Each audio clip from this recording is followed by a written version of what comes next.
In the shadowed halls of Edinburgh Castle, on a cold November evening in 1440, two young boys would walk into what they believed was a feast of reconciliation. They would never leave alive. What transpired that night would become known as the Black Dinner, one of the most chilling betrayals in royal history, a dinner invitation that was actually a death warrant, served with all the ceremony of medieval hospitality, yet harboring the darkest of intentions. The events of that fateful evening would not only claim the lives of two innocent children, but would plunge Scotland into decades of bloody civil war, forever changing the course of a nation. This is the story of how political ambition and calculated treachery transformed a royal banquet into a massacre that shocked even the hardened nobility of medieval Scotland. Scotland in 1440 was a kingdom teetering on the edge of chaos. The realm had been scarred by the brutal assassination of King James I just 6 years earlier, stabbed to death by conspirators in the sewers beneath Blackfriars Monastery in Perth. His son, James II, was merely 6 years old when he inherited the crown.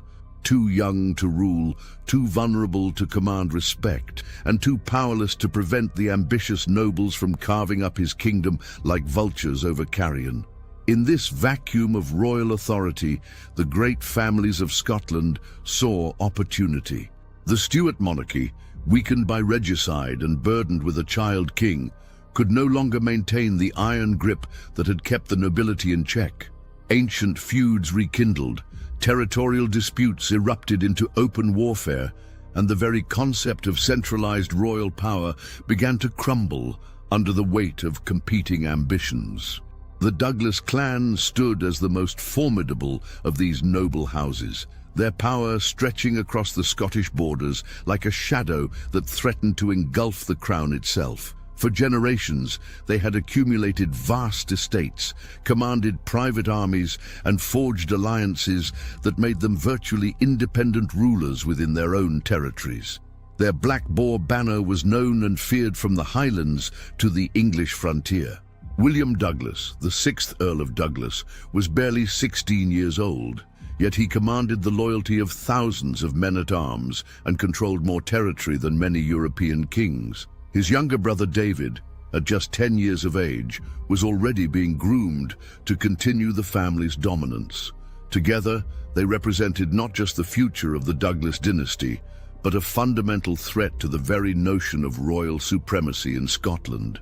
The boy Earl's power was not merely theoretical, it was demonstrated through tangible military might and economic influence that dwarfed that of the crown. The Douglas lands generated enormous revenues from agriculture, trade, and tribute, allowing them to maintain professional soldiers when the king could barely afford a personal guard. Their network of alliances extended into France, England, and the papal court, giving them diplomatic leverage that rivaled sovereign nations. What made the Douglas threat even more dangerous was their legitimacy.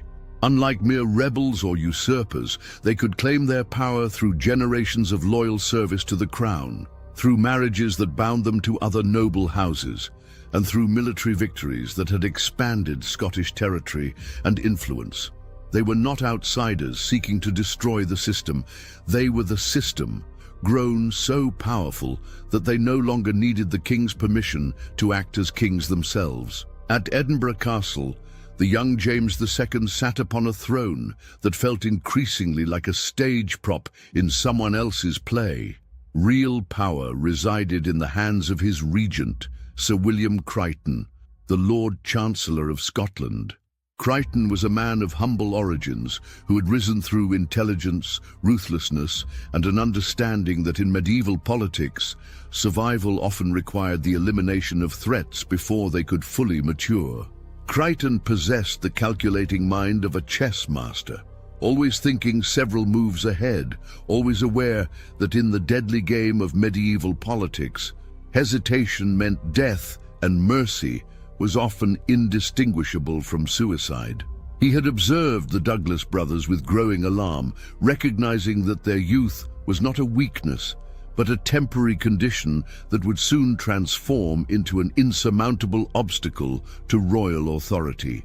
The Chancellor understood that conventional military action against the Douglas clan would be futile and potentially catastrophic. The Douglases commanded superior forces, held impregnable fortresses, and could call upon allies who would view an attack on their house as an attack on the entire Scottish nobility.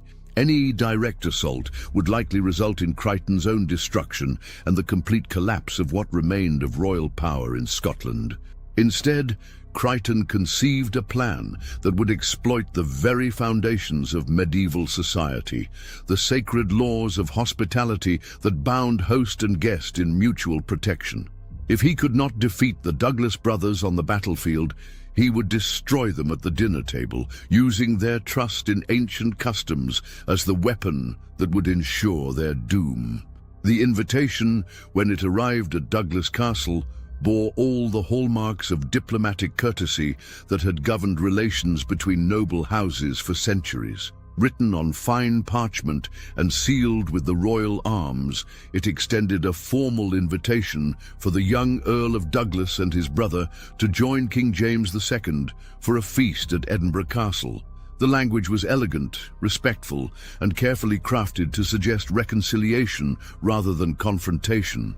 The letter spoke of the king's desire to heal the wounds that had divided Scotland's nobility, to forge new bonds of friendship that would strengthen the realm against its enemies.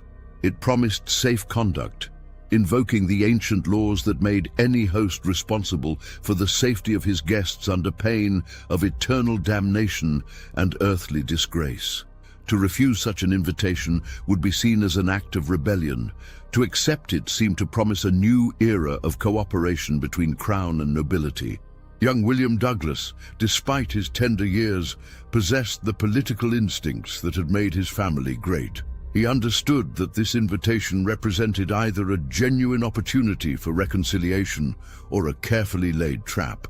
Yet the very publicity of the invitation, the involvement of the child king, and the solemn invocation of hospitality laws seemed to guarantee their safety. Surely even Crichton would not dare violate such sacred traditions in front of the entire Scottish court. The brothers' advisors were divided. Some urged caution, pointing to Crichton's reputation for cunning and the convenient timing of the invitation. Others argued that refusing would confirm suspicions of Douglas disloyalty and provide justification for a military campaign that might prove far more dangerous than a diplomatic dinner. In the end, the bonds of medieval honor and the apparent impossibility of treachery committed in the presence of the king himself tipped the scales toward acceptance. On the evening of November 24th, 1440, Edinburgh Castle blazed with light and activity as servants prepared for what would appear to be one of the grandest feasts of the year. The great hall was decorated with tapestries depicting scenes of royal glory.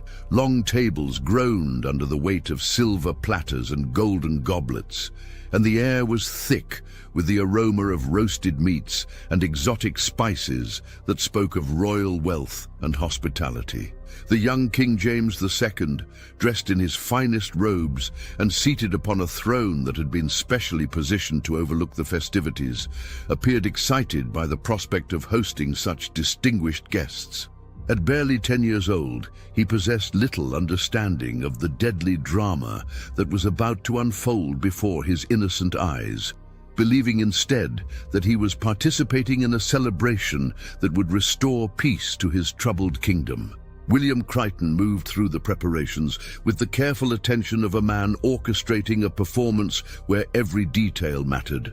He personally inspected the seating arrangements, ensuring that the Douglas brothers would be positioned where they could be easily surrounded, yet not so obviously as to arouse suspicion. Guards were stationed at strategic points throughout the castle, their weapons concealed but ready, their orders clear and unambiguous. The guest list had been carefully curated to include nobles who either supported Crichton or were too intimidated to oppose him. Each invitation had been extended with calculated precision, creating an audience that would witness the events to come, yet would be unlikely to interfere or later challenge the official version of what transpired. The stage was set for a performance that would echo through Scottish history for centuries to come. As the sun set behind the ancient walls of Edinburgh Castle, the sound of hoofbeats announced the arrival of the Douglas party. William, resplendent in cloth of gold and bearing the symbols of his earldom, rode with the confidence of youth and noble birth. Beside him, young David appeared almost ethereal in the torchlight, his pale features and slight frame making him seem more like a page from an illuminated manuscript than a flesh-and-blood child about to face his doom.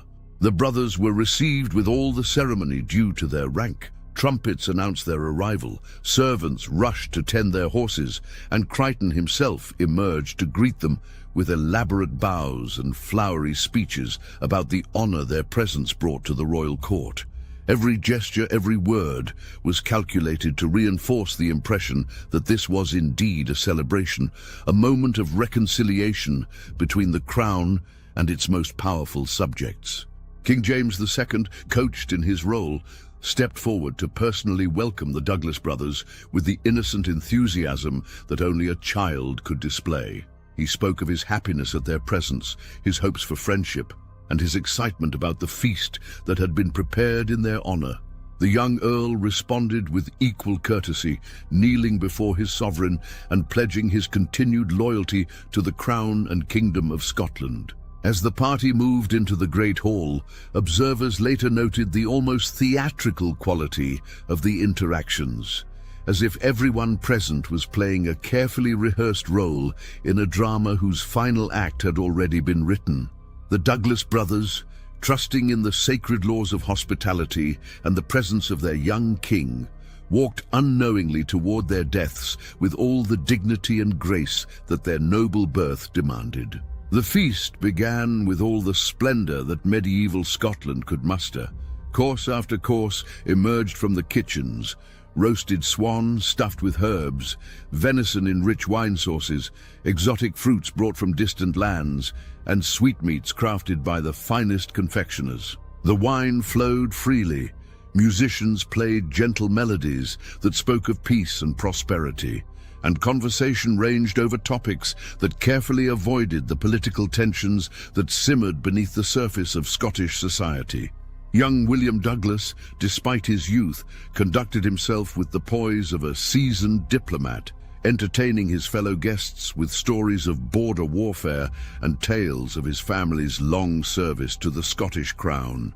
His brother David, though clearly overwhelmed by the grandeur of the occasion, displayed the natural charm that had made the Douglas family so beloved among their followers and so dangerous to their enemies. King James II watched the proceedings with the fascination of a child exposed to the adult world of politics and power. He laughed at the jokes, applauded the musicians, and seemed genuinely delighted by the company of the Douglas brothers. To any observer, this appeared to be exactly what the invitation had promised: a moment of reconciliation, a healing of old wounds, a celebration of the bonds that united Scottish nobility under the crown.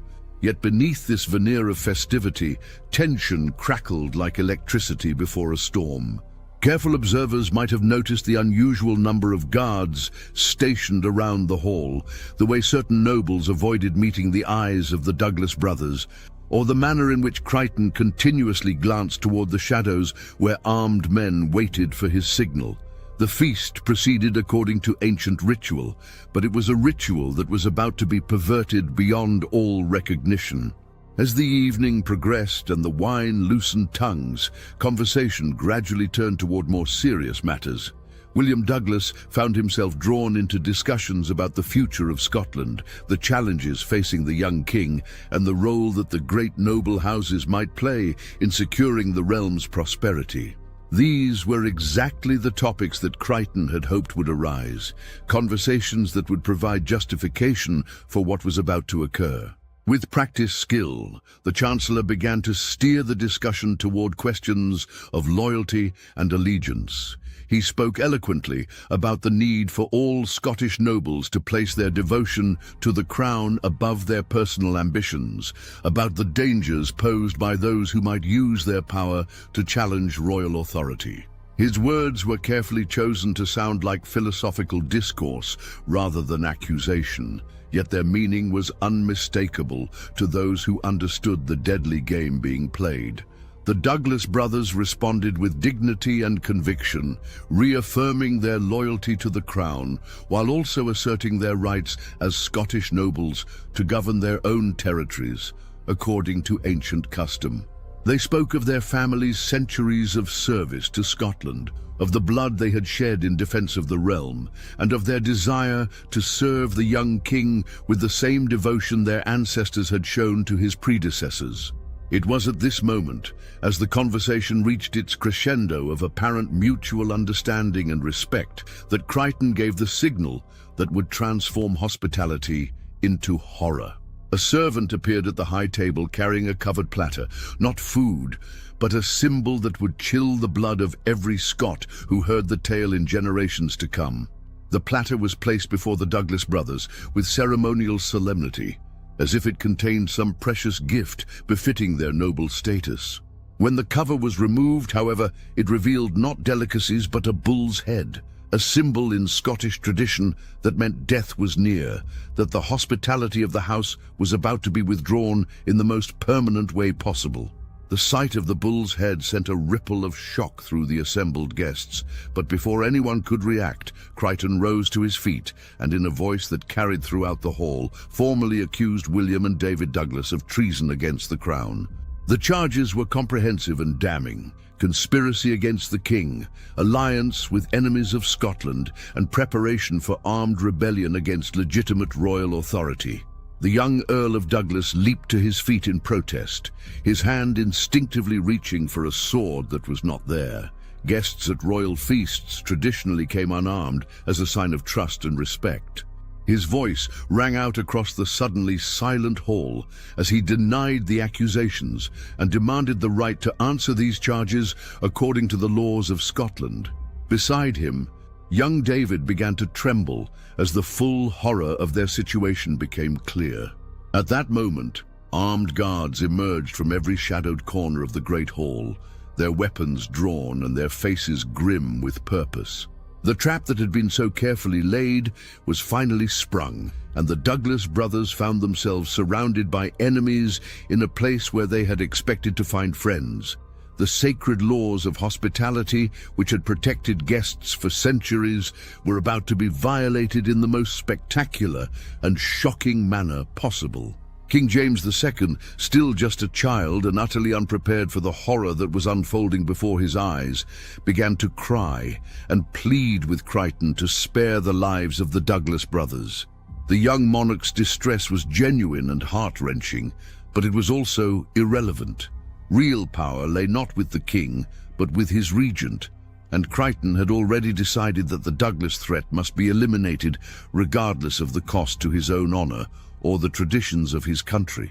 The Chancellor's voice cut through the confusion and terror that had engulfed the great hall as he pronounced sentence on the Douglas brothers. There would be no trial, no opportunity for defense, no appeal to higher authority. William and David Douglas had been judged guilty of treason, and their punishment would be immediate and final. The feast that had begun as a celebration would end as an execution, witnessed by the flower of Scottish nobility and conducted in the presence of their child king. Young William Douglas, displaying courage that belied his 16 years, stepped forward to shield his younger brother from the guards who were advancing with drawn swords. He spoke with dignity and defiance, acknowledging his fate while maintaining his innocence of the charges brought against him. His final words were not a plea for mercy, but a prophecy of the vengeance that would surely follow his death, a warning that the murder of guests under the protection of hospitality would bring down curses upon all who participated in this treachery. David Douglas, only 10 years old and terrified beyond measure, clung to his older brother as the reality of their situation became undeniable. The child's tears and pleas for mercy moved even some of the hardened nobles present, but Crichton's resolve remained unshaken. In his mind, these were not children, but symbols of a power that threatened the very existence of royal authority in Scotland.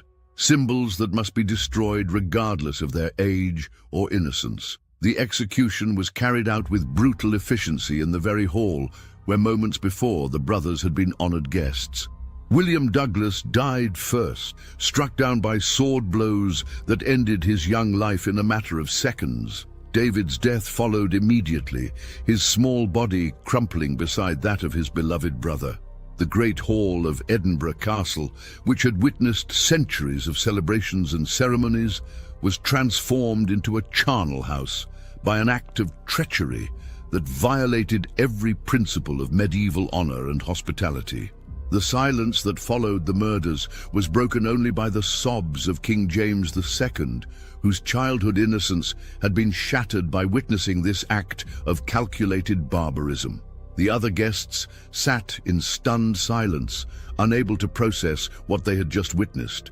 The deliberate murder of children under the protection of royal hospitality, conducted in the presence of the king himself. The very foundations of medieval society had been shaken by this single act of political expedience. With the Douglas brothers dead, their bodies still warm upon the floor of the Great Hall, Crichton immediately set in motion the next phase of his plan. Messages were dispatched to military commanders throughout Scotland, ordering simultaneous attacks on Douglas strongholds while the clan was still reeling from the shock of their leaders' deaths. The goal was to destroy the Douglas power so completely and swiftly that resistance would be impossible. The assault on Douglas territories was conducted with military precision that suggested months of careful planning. Castles were besieged, estates were confiscated, and Douglas allies were arrested or killed throughout the Scottish borders.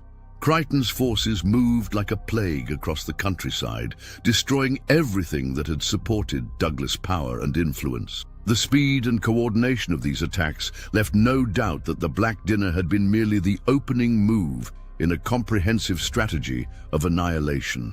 Margaret Douglas, sister to the murdered boys, and one of the most formidable women in Scotland, received news of her brothers' deaths while residing at Threave Castle, the family's principal stronghold. Her reaction combined grief and fury in equal measure, grief for the loss of two innocent children, and fury at the violation of every law and custom that governed civilized society.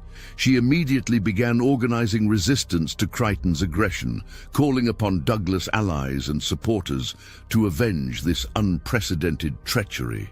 The news of the Black Dinner spread across Scotland with the speed of wildfire, carried by horrified nobles who had witnessed the murders and by survivors of the attacks on Douglas territories. The reaction was one of universal shock and condemnation, even among those who had opposed Douglas' power. The violation of hospitality laws was seen as an attack on the very foundations of noble society. If guests could be murdered at royal feasts, then no one was safe from the ambitions of ruthless political operators. Scottish society, already fragmented by the weakness of the crown and the ambitions of competing noble houses, began to tear itself apart as the full implications of Crichton's actions became clear. Those who had remained neutral in the struggle between crown and nobility were forced to choose sides, knowing that in a world where hospitality could be perverted into murder, neutrality was no longer a viable option. The bonds of trust that held medieval society together had been severed by the swords that killed the Douglas brothers. The immediate military consequences of the Black Dinner were precisely the opposite of what Crichton had intended. Rather than eliminating the Douglas threat, the murders transformed a powerful but essentially loyal noble house into the center of a rebellion that would consume Scotland for decades. Margaret Douglas and her supporters were no longer fighting for political advantage. They were fighting for survival in a world where the most basic protections of civilized society had been destroyed. Within weeks of the murders, a coalition of Douglas allies and sympathizers had formed around Margaret's leadership, united not just by political interest but by genuine horror at what had occurred in Edinburgh Castle. These were not merely disgruntled nobles seeking personal advantage.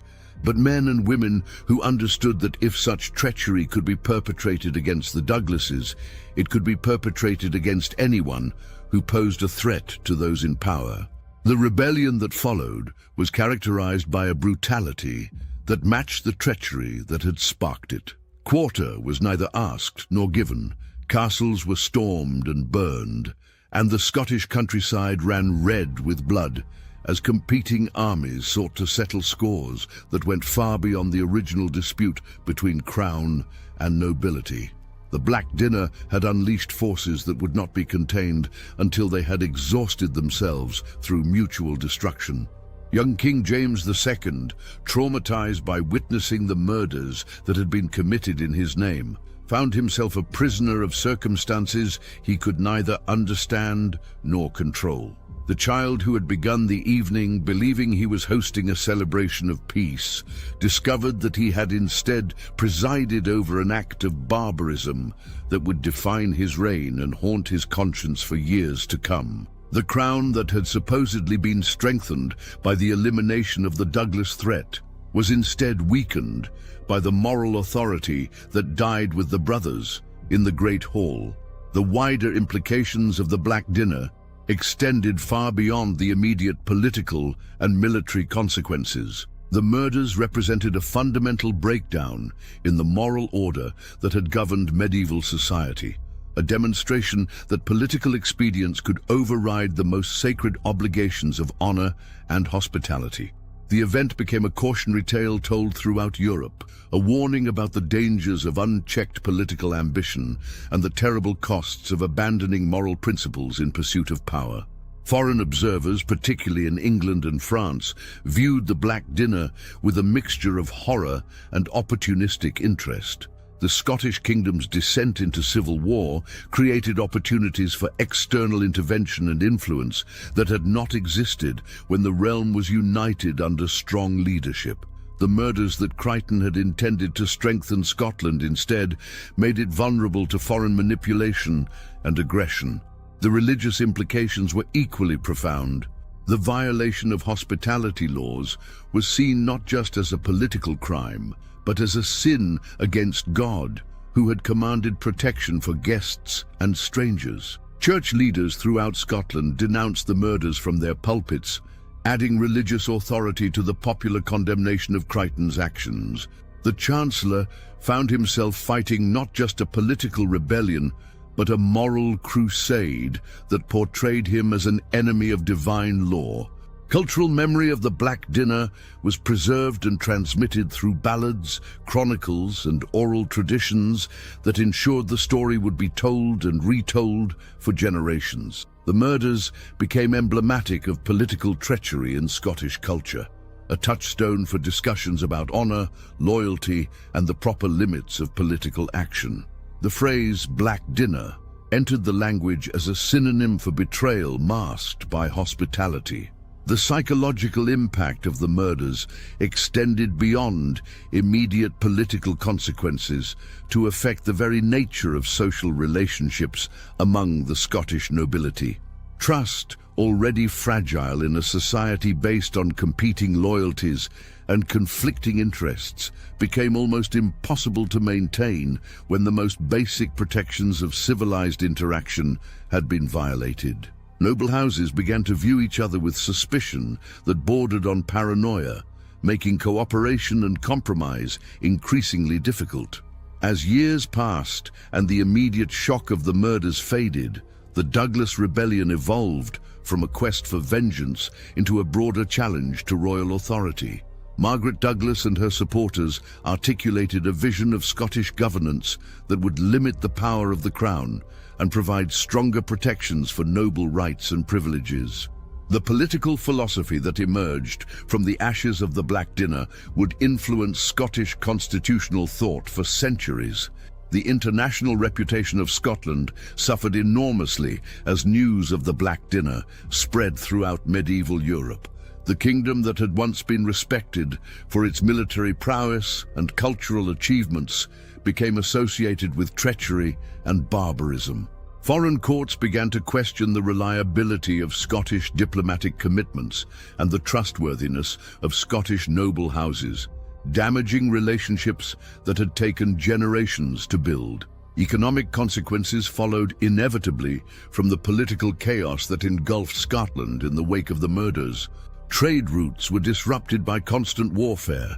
Agricultural production declined as farmers fled their lands to escape violence, and the royal treasury was drained by the costs of maintaining armies in the field. The prosperity that had characterized early 15th century Scotland gave way to poverty and devastation that would take decades to repair.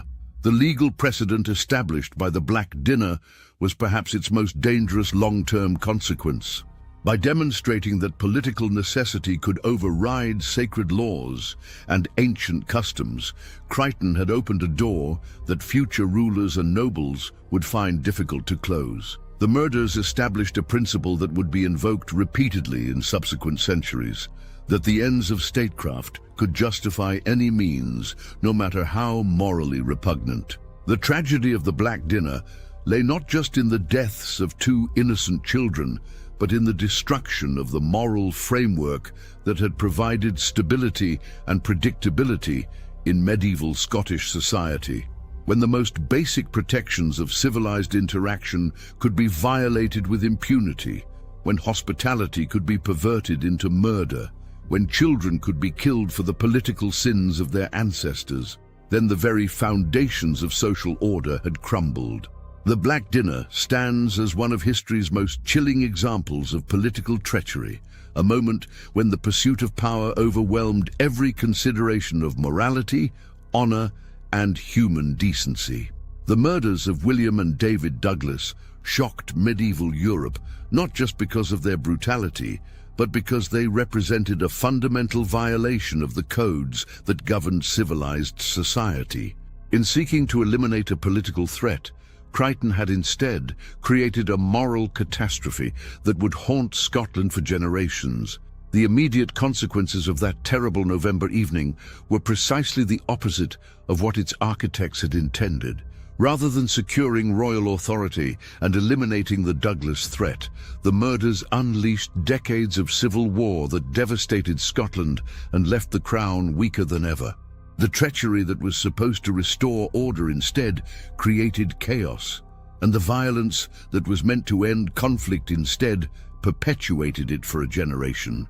Perhaps most tragically, the Black Dinner demonstrated how easily the veneer of civilization could be stripped away when political ambition encountered moral weakness. The Great Hall of Edinburgh Castle, which had hosted countless celebrations of Scottish culture and achievement, became a slaughterhouse where children were murdered in front of their king. The transformation was as sudden as it was complete, suggesting that the boundaries between civilization and barbarism are far more fragile than we might wish to believe. The legacy of the Black Dinner extends far beyond the immediate political consequences that followed in its wake.